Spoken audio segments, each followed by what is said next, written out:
Ça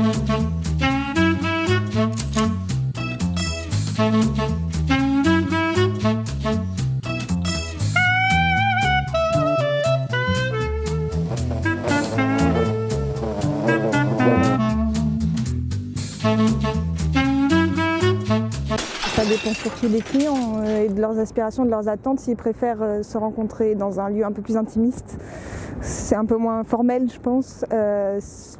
Ça doit pouvoir être faisable, ça m'étonne un petit peu, mais sans certitude. Ce que je demande la plupart du temps, c'est que monsieur contacte madame en premier pour une prise de rendez-vous, pour pouvoir se rencontrer de manière naturelle, dans un lieu choisi par eux deux. Voilà, moi je ne suis pas du tout présente lors de la première rencontre. Ils vont se rencontrer suivant leur choix, au moment où ils le souhaiteront, donc généralement 2-3 jours après la mise en relation.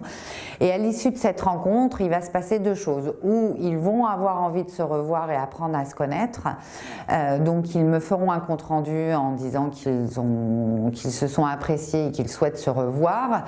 Donc dans ce cas de figure-là, ils sont en arrêt temporaire de rencontre, ou bien ils souhaitent avoir une nouvelle rencontre et ils expliquent comment s'est passée cette rencontre avec la personne, à savoir qu'est-ce qu'ils ont bien aimé, qu'est-ce qu'ils n'ont pas aimé, et en fonction de ça, on va affiner encore la prochaine mise en relation. Finalement, les critères de base dont on va parler lors du premier entretien sont des critères qui sont votre idéal. On se rêve tous, hein, on se rêve des fois d'être avec un grand brun aux yeux bleus, puis finalement on est très bien avec un blond moyen aux yeux verts.